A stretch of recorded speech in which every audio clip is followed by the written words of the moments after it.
एक नया इतिहास लिखेंगे। साथियों नमस्ते, मैं हूं ज्ञानेश वाकुड़कर। आप देख रहे हैं लोक जागर इंडिया चैनल और आज हम खुल्लम खुल्ला बात करेंगे एक अलग विषय पर। साथियों, सुधाकर बड़गुजर नाम के एक महापुरुष है जिनको भारतीय जनता पार्टी ने कल परसों में प्रवेश दिया है और नए महर्षि देवेंद्र फडणवीस जी ने घोषणा की है कि भारतीय जनता पार्टी में जो भी एंट्री करता है उसका पास्टेज भुला दिया जाता है, उसको बता दिया जाता है कि अपना पास्टेज भूल जाओ और भारतीय जनता पार्टी की जो भी रणनीति है उसके मुताबिक अब काम करो, उनके आचार विचार जो है वो अपने आचरण में लाओ। अब हमें ये देखना होगा कि भारतीय जनता पार्टी के ऐसे कौन से आचार है, कौन सी संस्कृति है, कौन सा धर्म है। सुधाकर बड़गुजर की वजह से नारायण राव राणे को खाना खाते समय पुलिस ने उठा लिया था, जेल में बंद कर दिया था। और दूसरा एक नाम है कि चंद्रशेखर बावनकुळे जो भारतीय जनता पार्टी के प्रदेश के अध्यक्ष है, मंत्री भी है, और वो जो मकाऊ में गए थे और क्लब में जुआ खेल रहे थे, तो वो जुआ खेलने की तकरार भी जो है फोटो जो उपलब्ध करने का महापुण्य जो किया था वो भी महापुरुष सुधाकर बड़गुजर ही था। अब सुधाकर बड़गुजर जैसे आदमी को लेने की ये जनता पार्टी को इतनी क्या जरूरत पड़ी, लेकिन ये पहला ही उदाहरण है क्या? तो ऐसा नहीं है। भारतीय जनता पार्टी ने नवाब मलिक को लिया जिनका दाऊद के साथ में संबंध था, उनका भी सम्मान किया जाता है, उनकी बेटी एमएलए है। वैसे ही प्रफुल्ल भाई पटेल है जिनको लिया था, ये इकबाल मिर्ची के साथ में उनके फोटो है, उनके साथ में बहुत अच्छी दोस्ती है, उनको भी लिया है, सांसद भी बना दिया है। मतलब वो अलग पार्टी से है मगर उनके साथ में तो है। तो भारतीय जनता पार्टी का एक कल्चर है कि पहले उनको बलात्कारी चाहिए, भ्रष्टाचारी चाहिए, अत्याचारी चाहिए, आतंकवादी चलता है, कोई भी भ्रष्टाचारी चलता है। तो आप जितने दुनिया में जितने भी बड़े से बड़े पाप होंगे, नरसंहार करने वाला चलता है, तो दुनिया में जितने बड़े से बड़े पाप होंगे वो पाप आप करिए और भारतीय जनता पार्टी के साथ में आइए, आपको पवित्र बना दिया जाएगा रातों रात। उनके कल्चर के हिसाब से आपको आगे चलना होगा, आपको सत्ता मिलेगी, पैसा मिलेगा, मान मिलेगा, सम्मान मिलेगा, हर चीज मिलेगी। कि ये महान कल्चर भारतीय जनता पार्टी ने या संघ ने क्यों आज तक बढ़ाया है, क्यों बढ़ाने की जरूरत पड़ती है उनको, क्या है उसके पीछे की वजह। तो आइए ये वीडियो को पूरा देखिए, खुल्लम खुल्ला बात करेंगे हम और आपकी राय भी हमें चाहिए, आपकी प्रतिक्रिया भी चाहिए। वीडियो पूरा देखिए। हम सुधाकर बड़गुजर की बात कर रहे थे। उनके मामले में पार्टी में जैसे ही उनको प्रवेश दिया बहुत बड़ा हंगामा हुआ था और इसीलिए खुद देवेंद्र फडणवीस जैसे महर्षि को उसका खुलासा करना पड़ा। ये वही बड़गुजर है, सलीम कुत्ता से संबंध है, इसका खुलासा भी नीतीश राणे ने किया था। तो खैर बाकी बातें छोड़िए, मगर बीजेपी ये क्यों करती है? तो जो विरोधी पार्टियों में कोई अगर है तो वैसे लोगों को क्या करो, अच्छे लोग भी है तो भी पहले उनको बदनाम करो, बदनाम हो जाने के बाद में ब्लैकमेल करो, ब्लैकमेल होने के बाद में इस्तेमाल करो। अब ये इस्तेमाल करने के लिए क्या करना होगा? तो उनको पार्टी में पहले लेना होगा, तभी इस्तेमाल कर सकते हैं। एक बात, कभी कभी कुछ लोग दूसरी पार्टियों में रहते हुए भी इस्तेमाल किए जा सकते हैं। शशि थरूर एक बड़ा नाम है, G23 वाला एक जो ग्रुप था कांग्रेस में, उन लोगों को भी इस्तेमाल किया जाता था। तो ये बहुत तरीके बीजेपी ब्लैकमेलिंग के माध्यम से इन लोगों को इस्तेमाल करना जानती है। लेकिन ये नए लोगों की बात अलग है। लेकिन बड़े जो है, बड़े बड़े खिलाड़ी है, जैसे कि अजित पवार जैसे खिलाड़ी है समझ लीजिए, तो उनको क्या करती है भारतीय जनता पार्टी? पहले उनको ब्लैकमेल करती है। 70,000 करोड़ का घोटाला खुद मुख्यमंत्री ने बोला था, खुद प्रधानमंत्री ने बोला था और 2 दिन के बाद में अजित पवार को पार्टी में ले लिया, उप मुख्यमंत्री भी बना दिया है, नेता बन गए और वो किसी के अब मानते नहीं है, फंड देना नहीं देना ये भी तय करते हैं। तो इस मामले में भी बात करेंगे। बीजेपी की सीधी पॉलिसी क्या है मैं बताता हूँ कि पुराने लोग जितने भी मास्टर है, माहिर है, उन लोगों को पहले ब्लैकमेल करेंगे, क्योंकि बदनाम तो पहले रहते ही है, ये ब्लैकमेल करेंगे, फिर पार्टी में ले लेंगे, परसेंटेज वाली बात करेंगे, 30% दे दो। 72,000 करोड़ का अगर घोटाला है और अगर किसी ने 72,000 करोड़ या और भी 72 लाख करोड़ जो भी है, तो इतना सारा घोटाला है तो चलो भैया 25% दे दो, 30% दे दो, तो इतना पार्टी ले लेंगी। नहीं तो क्या करेंगे, या देख तो तुमको जेल में भी जाना पड़ेगा और फिर तुम्हारी प्रॉपर्टी भी सीज होगी। तो इससे तो अजीत पवार या कोई भी हो, कोई भी महापुरुष हो, तो वैसे महापुरुष तो जेल में जाने के बजाय ये सोचेंगे ना कि चलो 72,000 करोड़ में 24,000 करोड़ दे भी दिए तो क्या फर्क पड़ता है, बाकी के तो बच जाएंगे अपने 48,000 करोड़। तो ये एक मामला होता है कि पहले ब्लैकमेल करो, फिर पार्टी में ले लो, फिर उनको लूटो। लूटने के बाद में मिनिस्टर वगैरह तो बना ही देते हैं। जैसे कि अजीत पवार की अभी अभी बात की कि अजीत पवार फाइनेंस मिनिस्टर है और किसी को फंड देते नहीं है। फंड देने में उनकी मनमानी चलती है। ऐसे क्यों चलती है मनमानी, क्या वजह है, आपने कभी सोचा है? न्यूज तो देखी है, न्यूज तो सुनी है कि वो शिंदे को भी नहीं दे रहे फंड, उनके लोगों को भी फंड नहीं दे रहे। अभी पहले भी नहीं देते थे, अभी भी नहीं देते। तो अभी बीजेपी में, अमित शाह की पार्टी में, मोदी की पार्टी में, फडणवीस की पार्टी में इतने बड़े बड़े नेता होने के बावजूद अजीत पवार की इतनी हिम्मत, अजीत पवार में इतनी मस्ती, इतनी गर्मी कि वो उनके लोगों को फंड ना दे। तो इसके पीछे सीधी वजह है कि उनको मिनिस्टर बना के खुली छूट दे दी जाती है कि लूटने में माहिर है ये लोग। बीजेपी वाले या संघ वाले पुराने वो भी लुटेरे हैं, लेकिन वो इतने माहिर नहीं है। बीजेपी वालों को लूटने का इतना ये तरीका नहीं मालूम, तो समझ लीजिए बड़ा खिलाड़ी है अजीत पवार जैसा, तो उनको लूटने की खुली छूट दे दी जाएगी।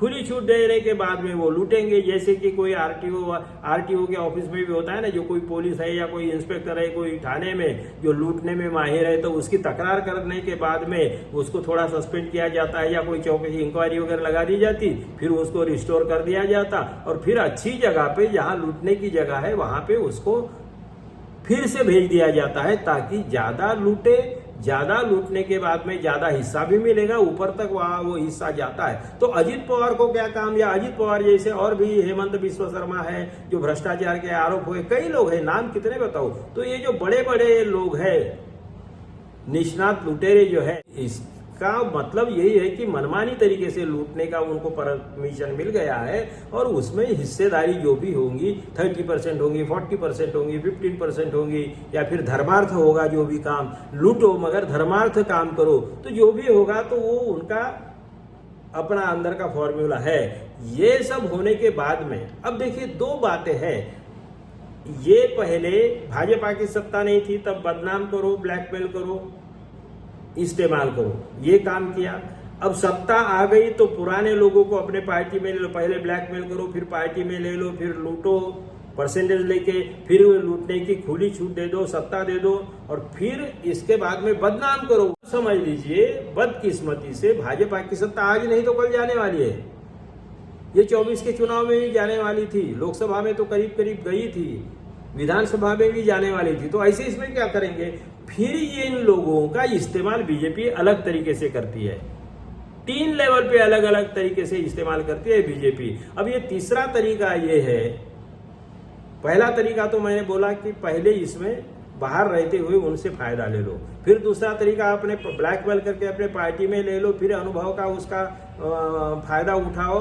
अगर आपकी सत्ता गलती से चली जाती है तो सत्ता चली जाने के बाद में यही लोग क्या करेंगे, देखिए जिनको जैसे बलात्कारी को लिया, आतंकवादी को लिया, या कोई चाकूबाज को लिया, शार्प शूटर को लिया, कोई भ्रष्टाचारी को लिया, तो उसका इस्तेमाल किस लिए करेंगे। अगर कोई अपने मंडल में या अपने साथ में कोई क्रिकेटर को लेता है या संगीतकार को लेता है या कोई और कोई समझ लीजिए कि कृषि तज्ञ को लेता है, तो संगीतकार को संगीत के काम में ही ना लाएगा ना, क्रिकेटर को क्रिकेट के काम में ही लाएंगे ना, उसका इस्तेमाल क्या करेंगे। तो अगर शार्प शूटर को लिया तो शार्प शूटर जैसा ही उसका इस्तेमाल होगा। बलात्कारी को अगर लिया तो उसका इस्तेमाल वैसा ही किया जाएगा। किसी विरोधी पार्टियों के महिलाओं को, नेताओं को बदनाम करने के लिए, जरूरत पड़ने पर किसी को बलात्कार करने के लिए, विनय भंग करने के लिए, जला देने के लिए, यही इस्तेमाल किया जाएगा ना। शार्प शूटर है तो गोली चलाने के लिए उनको, क्योंकि इन लोगों को करना पड़ेगा ना। ये तो इनकी फाइलें बीजेपी के पास में तैयार है, उनका फॉर्मूला ही है। ये कोई मैं नई बात नहीं बता रहा हूं, सिर्फ आप सोचिए तो आपको भी पता चलेगा कि इनका काम करने का तरीका क्यों है। नहीं तो भोसले, शिवाजी महाराज की जिजाऊ की बदनामी हो जाती है तब चुप क्यों रहते हैं। क्यों रहते हैं? भोसले खुद को शिवाजी महाराज के वंशज कहते हैं ना। अशोक चौहान जैसा मुख्यमंत्री रहा हुआ आदमी, 2 बार मुख्यमंत्री रहा हुआ आदमी अपने बाप की बेइज्जती करता है नांदेड़ में कि कांग्रेस के जमाने में कुछ नहीं हुआ है, भाजपा के जमाने में बहुत कुछ हो रहा है, ऐसा बोलता है। इसका मतलब बाप को जूता मारता है। ऐसी औलाद बाप को जूता मारने की, बाप को अपमानित करने वाली अशोक चौहान जैसी औलाद क्यों चुप रहते हैं ये लोग? तो बीजेपी इनका इस्तेमाल कैसे करना ये जानती है। तो सत्ता अगर इनकी चली जाए तो इन्हीं लोगों को काम में लगाएगी, क्योंकि इनकी फाइलें वैसे भी उनके साथ में है, उनके पास में है पुरानी फाइलें, नए प्रकरण जो किए होंगे इनकी सत्ता में रहते हुए, उसका भी पूरा कच्चा चिट्ठा उनके पास में रहेगा। और ये सारा मटेरियल लेकर इनको सारी जिंदगी भर, जब तक जिंदा रहेंगे तब तक किसी रखेल का इस्तेमाल जैसा किया जाता है, मनचाहे तरीके से इस्तेमाल जैसा किया जाता है, वैसे ही इन चापलूस लोगों का बीजेपी इस्तेमाल करेगी। और इसीलिए फडणवीस ने बोला है कि हमारे पास में आ जाओ, मामला खत्म हो गया, पुराना इतिहास भूल जाओ, हम सब देख लेंगे, आपको प्रोटेक्ट करेंगे। जब तक आपकी सत्ता, हमारे हाथ में सत्ता रहेगी, आप लोगों के सहयोग से हमें सत्ता मिलती रहेंगी, हम आपको प्रोटेक्ट करते रहेंगे और घपले करने के लिए मदद करेंगे, उसमें से हिस्सेदारी हमारी रहेगी। लेकिन सत्ता जाने के बाद में तुमको फिर उसी तरीके से कहीं अंगार लगाने के लिए इस्तेमाल करेंगे, कहीं बलात्कार करने के लिए इस्तेमाल करेंगे, कहीं द्वेष फैलाने के लिए इस्तेमाल करेंगे, तुम्हारी बाप की बदनामी करने के लिए इस्तेमाल करेंगे, तुम्हारी माँ की इज्जत चौराहे पर लटकाने के लिए इस्तेमाल करेंगे। और हम अलग रहेंगे, हम किसी पाप में सहभागी नहीं होंगे, हम किसी पाप, गोडसे के माध्यम से उन्होंने जो एक बार गलती की, अब ये लोग वो गलती नहीं करेंगे। अब आप सांप को भी मारेंगे, आपको भी मारेंगे, आपके बाप को भी मारेंगे, तो बीजेपी वाले आपके हाथों से मारेंगे, अपने हाथों से नहीं मारेंगे। संघ बीजेपी का आदमी कोई बदनाम नहीं होगा।